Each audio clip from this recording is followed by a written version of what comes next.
Hello students, welcome to our YouTube channel Biogenesis. मैं आपका educator Satyendra.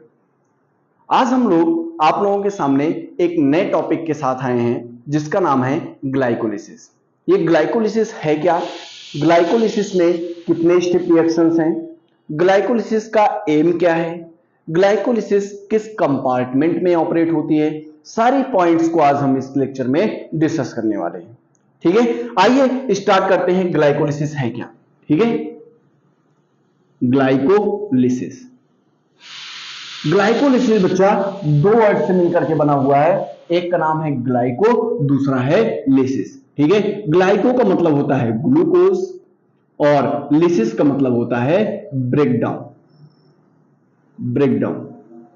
It means glucose का यहां पर ब्रेकडाउन होने वाला है। ठीक है, ग्लाइकोलिसिस में ग्लूकोज का ब्रेकडाउन होने वाला है। ठीक है, ग्लाइकोलिसिस का एम क्या है?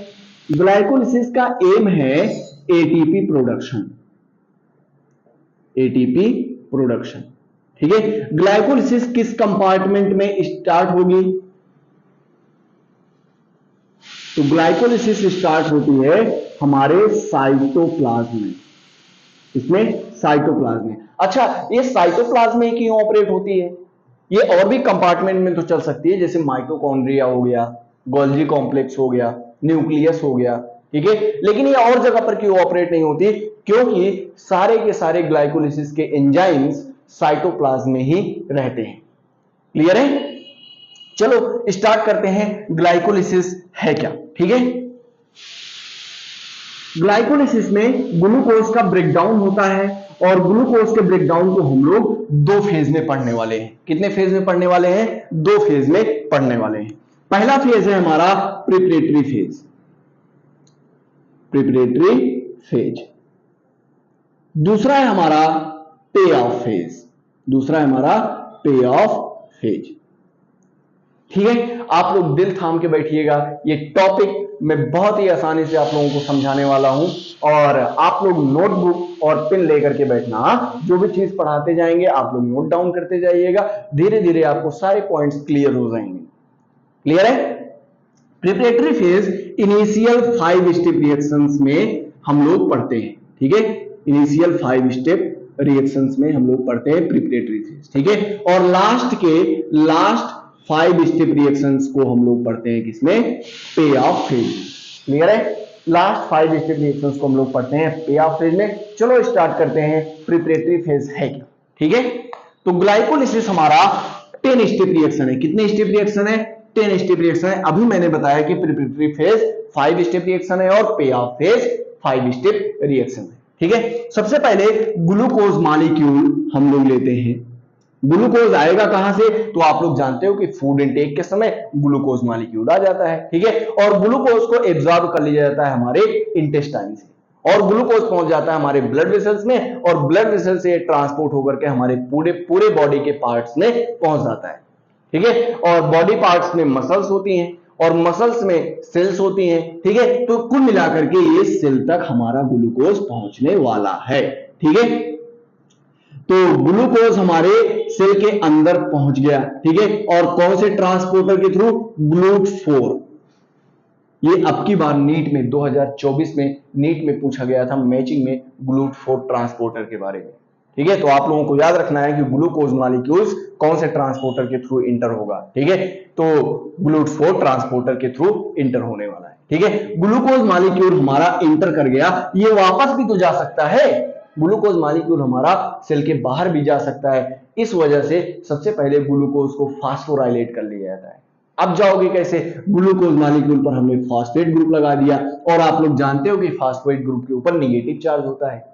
कैसा चार्ज होता है? नेगेटिव चार्ज होता है और नेगेटिव चार्ज मॉलिक्यूल्स मेम्ब्रेन को क्रॉस नहीं कर सकते हैं। ठीक है, इस वजह से ग्लूकोज बाहर अब नहीं जा सकता है। ठीक है, तो ग्लूकोज को सबसे पहले कन्वर्ट किया जाता है ग्लूकोज 6 फॉस्फेट में। ठीक है, ये इस ग्लूकोज 6 फॉस्फेट के कन्वर्जन में हेल्प करता है एक एंजाइम है जिसका नाम है हेक्सोकाइनेज। ठीक है, हेक्सो का मतलब क्या समझते हो? 6। ठीक है, काइनेज का मतलब क्या समझते हो? फास्फोराइलेशन। हमेशा याद रखना आप लोग बच्चा, जब भी हम लोग काइनेज टर्म जहां पर भी लगा देख लेंगे, इसका मतलब है फास्फोराइलेशन। ठीक है। अच्छा, हेक्सोकाइनेज एंजाइम क्या करेगा, ग्लूकोज के 6 पोजीशन पर फास्फोराइलेशन कर देगा। ग्लूकोज का फार्मूला होता है C6H12O6। ग्लूकोज कितने कार्बन का होता है, 6 कार्बन का होता है। ठीक है, ये 6 कार्बन का ग्लूकोज है और 6 पोजीशन पर क्या कर लिया जाता है, फास्फोराइलेशन कर लिया जाता है। ठीक है, बन जाता है ग्लूकोज 6 फॉस्फेट।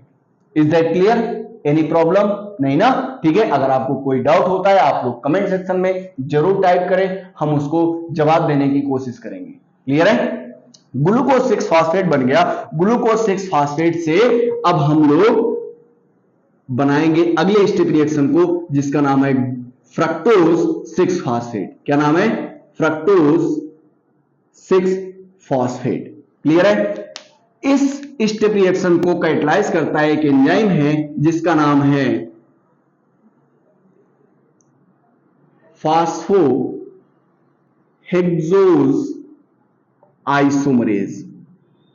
ये एंजाइम है जो कि 6 कार्बन की एल्डो शुगर को कन्वर्ट कर देता है 6 कार्बन कीटो शुगर में। आप लोग जानते हो कि ग्लूकोज और फ्रक्टोज दोनों का मॉलिक्यूलर फार्मूला सेम होता है। आप लोग जब भी बायोमॉलिक्यूल्स पढ़ते हो वहां पर कहते हो कि भैया मोनोसैकेराइड, डाइसैकेराइड, पॉलीसैकेराइड। मोनोसैकेराइड में आप लोग पढ़ते हो एल्डो शुगर और कीटो शुगर। एल्डो शुगर के पास कौन सा ग्रुप होता है, CHO, जिसे हम एल्डिहाइड ग्रुप बोलते हैं, और कीटो ग्रुप के पास ये C डबल बॉन्ड O। ठीक है, कीटोन ग्रुप के पास C डबल बॉन्ड O होता है। क्लियर है? तो फ्रक्टोज 6 फॉस्फेट, ठीक है, ये कीटो शुगर है और ग्लूकोज 6 फॉस्फेट ये एल्डो शुगर है। ठीक है, इसको आइसोमराइज कर लिया जाएगा, आइसोमरेज एंजाइम आता है। क्लियर है? आप लोग केमिस्ट्री में पढ़ते हो आइसोमर का मतलब क्या होता है, जिसका मॉलिक्यूलर फार्मूला सेम हो, बस स्ट्रक्चर में थोड़ा सा वेरिएशन हो। क्लियर है? अगले स्टेप रिएक्शन में हम लोग चलते हैं। फ्रक्टोज 6 फॉस्फेट से बनता है फ्रक्टोज 1,6 बाइफॉस्फेट और इस स्टेप को कंप्लीट करता है एक एंजाइम जिसका नाम है PFK1। फुल फॉर्म क्या है, फास्फो फ्रक्टो या fructose kinase. Phospho fructose kinase enzyme इस रिएक्शन को कैटलाइज करेगा। मैंने कहा था कि काइनेज टर्म जहां पर लग जाए इसका मतलब है फास्फोराइलेशन। तो यहां पर फास्फोराइलेशन कैसे होगा, तो इस पे देखो एक पोजीशन पर और फॉस्फेट आ गया, ये पहली पोजीशन पर भी फॉस्फेट आ गया, 6 पोजीशन पर पहले से था, तो ये फर्स्ट पोजीशन पर फॉस्फेट आएगा कहां से, तो ATP से आता है। कहां से आता है, ATP से। ATP से जब एक फॉस्फेट ग्रुप ट्रांसफर कर लिया जाएगा तो बच जाता है ADP, adenosine diphosphate. Adenosine triphosphate में 3 फॉस्फेट होते हैं, ट्राइफॉस्फेट। ठीक है, और डाइफॉस्फेट, डाइफॉस्फेट का मतलब 2 फॉस्फेट, एक फॉस्फेट यहां पर लग गया। ठीक है, वैसे ही हेक्सोकाइनेज भी एक ATP कंज्यूम करता है, एक ATP कंज्यूम करेगा और कन्वर्ट हो जाएगा ADP में। क्लियर है? फ्रक्टोज 1,6 बाइफॉस्फेट को एक एंजाइम ब्रेक करता है जिसका नाम है एल्डोलेज। क्या नाम है, एल्डोलेज। ये एल्डोलेज एंजाइम कहता है कि देखो भाई, मैं जहां भी आऊंगा एज अ ब्रोकर फंक्शन करूंगा।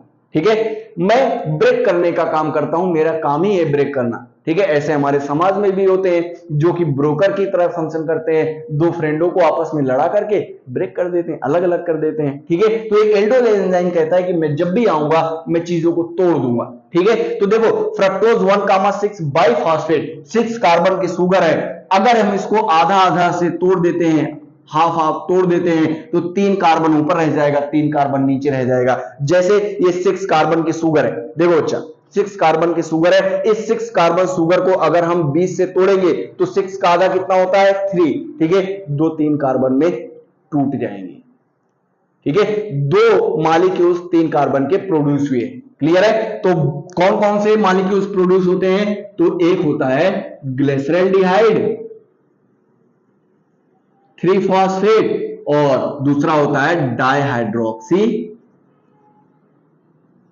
Acetone phosphate. क्लियर है? आप लोग जानते हो कि मोनोसैकेराइड में ग्लिसरॉल्डिहाइड 3 फॉस्फेट और डायहाइड्रोक्सी एसीटोन फॉस्फेट, दो के दोनों 3 कार्बन की शुगर है और एक एल्डो शुगर है, दूसरा हमारा कीटो शुगर है। इसके पास एल्डिहाइड ग्रुप है यानी CHO, ठीक है, और इसके पास कीटोन ग्रुप है C डबल बॉन्ड O, ठीक है। तो देखो बच्चा, ये डायहाइड्रोक्सी एसीटोन फर्दर रिएक्शन में कैटालाइज नहीं होता, इस वजह से इसको कन्वर्ट कर लिया जाता है हमारे ग्लिसरॉल्डिहाइड में। क्लियर है? तो जब भी डायहाइड्रोक्सी एसीटोन फॉस्फेट को हम कन्वर्ट करते हैं ग्लिसरॉल्डिहाइड फॉस्फेट 3 फॉस्फेट में, तो एक एंजाइम इन्वॉल्व होता है जिसका नाम है ट्रायोस आइसोमरेज। क्या नाम है? ट्रायोस आइसोमरेज, ठीक है। आइसोमरेज क्या करता है? मॉलिक्यूलर फार्मूला सेम रहता है, बस उसके स्ट्रक्चर में थोड़ा सा वेरिएशन कर देता है, ठीक है। डायहाइड्रोक्सी एसीटोन को कन्वर्ट कर देगा ग्लिसरॉल्डिहाइड 3 फॉस्फेट में। क्लियर है? अब देखो, एक ग्लिसरॉल्डिहाइड 3 फॉस्फेट तो पहले से मौजूद था, ठीक है, दूसरा डायहाइड्रोक्सी एसीटोन फॉस्फेट भी कन्वर्ट हो गया ग्लिसरॉल्डिहाइड 3 फॉस्फेट में, तो अब ग्लिसरॉल्डिहाइड फॉस्फेट दो हो गए, दो ग्लिसरॉल्डिहाइड फॉस्फेट हो गए। क्लियर है? ये चीज याद रखना है, ठीक है। तो हम लोगों ने कितने स्टेप रिएक्शन को डिस्कस कर लिया? पहला था हेक्सोकाइनेज, दूसरा था फास्फोहेक्सो आइसोमरेज, दूसरा और तीसरा है हमारा फास्फोफ्रक्टोकाइनेज, और चौथा है हमारा एल्डोलेज, और पांचवा है हमारा ट्रायोज आइसोमरेज। क्लियर है? ये 5 स्टेप रिएक्शन हो गई। मैंने कहा था प्रिपरेटरी फेज में इनिशियल 5 स्टेप रिएक्शंस इन्वॉल्व होती है। देखो 5 स्टेप रिएक्शन हम लोगों ने पढ़ ली। क्लियर है? और इसमें एटीपी का कंजप्शन कितना हुआ? 2 एटीपी का कंजप्शन हुआ पहले रिएक्शन में और तीसरे रिएक्शन में। एक एटीपी पहले रिएक्शन में कंज्यूम हुआ और दूसरा एटीपी कहां कंज्यूम हुआ? तीसरे रिएक्शन में कंज्यूम हुआ। क्लियर है? 2 एटीपी का कंजप्शन हो गया हमारे प्रिपरेटरी फेज में। अब हम लोग डिस्कस करने वाले हैं पे ऑफ फेज के बारे में। ये पे ऑफ फेज कितने स्टेप रिएक्शन है? 5 स्टेप रिएक्शन है। क्लियर है? तो हम लोग स्टार्ट करेंगे ग्लिसरॉल्डिहाइड 3 फॉस्फेट से। कितने ग्लिसरॉल्डिहाइड 3 फॉस्फेट प्रोड्यूस हुए हैं? 3, ठीक है, 3 ग्लिसरॉल्डिहाइड 3 फॉस्फेट प्रोड्यूस हुए हैं, 2 ग्लिसरॉल्डिहाइड, सॉरी, ठीक है, 2 ग्लिसरॉल्डिहाइड 3 फॉस्फेट प्रोड्यूस हुए हैं। देखते हैं ग्लिसरॉल्डिहाइड 3 फॉस्फेट, ठीक है, और कितने मॉलिक्यूल्स हैं? 2 हैं, क्योंकि एक डायहाइड्रोक्सी एसीटोन फॉस्फेट भी कन्वर्ट हो गया था डायहाइड्रोक्सी एसीटोन फॉस्फेट में, नहीं, एक डायहाइड्रोक्सी एसीटोन फॉस्फेट भी कन्वर्ट हो गया था ग्लिसरॉल्डिहाइड 3 फॉस्फेट में, ठीक है। अब इसको कन्वर्ट कर लिया जाता है 1,3 बाई फास्फो ग्लिसरेट में, 1,3 बाइफॉस्फोग्लिसरेट में, ठीक है। इस रिएक्शन को कैटलाइज करता है एक एंजाइम है जिसका नाम है फास्फो, या हम ये लिख सकते हैं इसको ट्रायोस फॉस्फेट डिहाइड्रोजिनेज,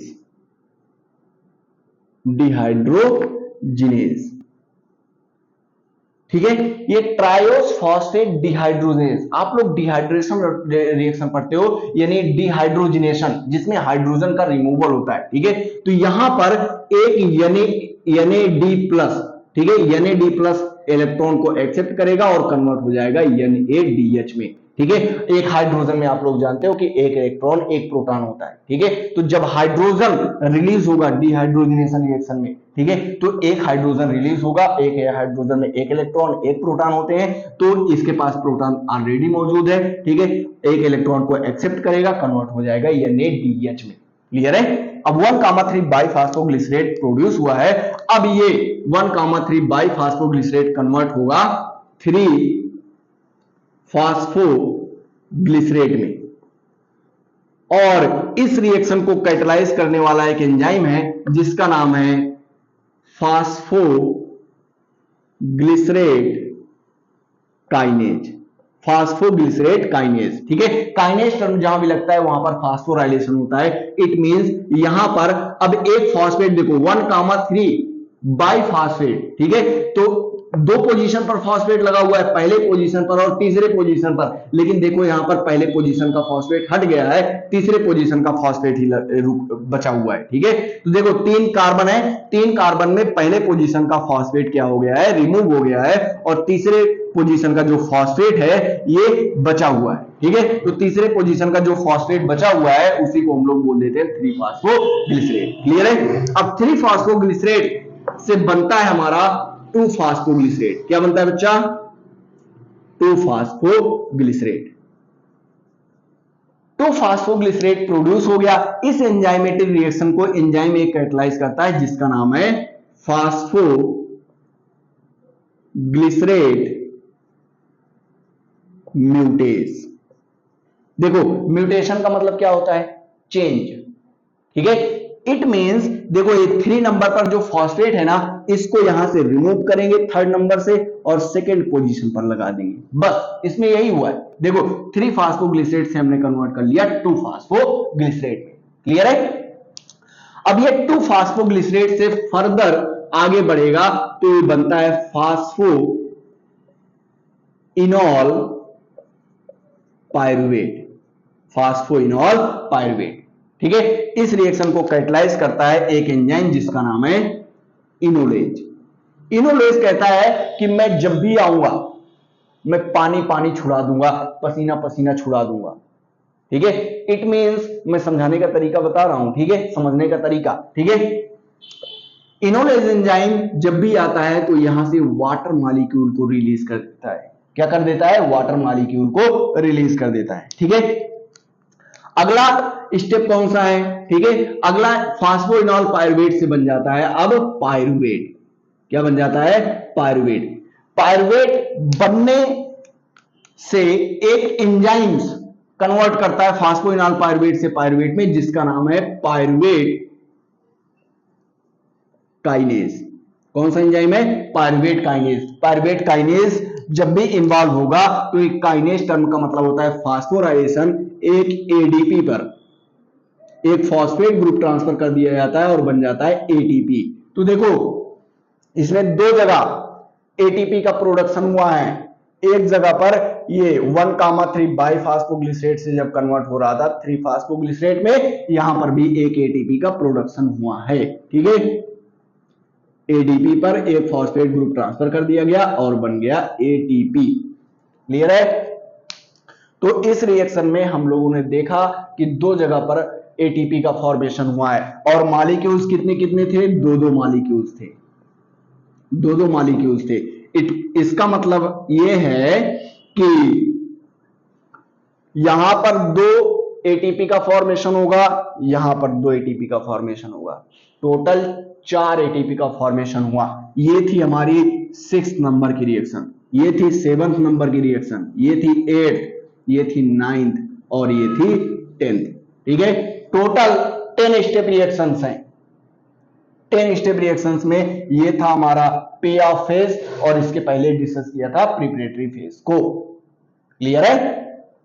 तो अगर हम नेट गेन की बात करें, नेट गेन की बात करें तो नेट गेन में हम लोग कहते हैं कि भैया 2 एटीपी हम लोगों ने प्रिपरेटरी फेज में लगाई थी और मिला कितना था? 4।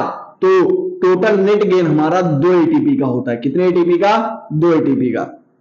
अगर टोटल एटीपी के फॉर्मेशन की बात करें, टोटल एटीपी कितना फॉर्म हुआ है? तो टोटल 4 एटीपी फॉर्म हुआ है। क्लियर है? नेट गेन हमारा 2 एटीपी का है, टोटल एटीपी हमारा 4 एटीपी का है। आई होप आप लोग ग्लाइकोलिसिस समझ में आया होगा। ठीक है, मिलते हैं अगले वीडियो में, तब तक के लिए बाय बाय।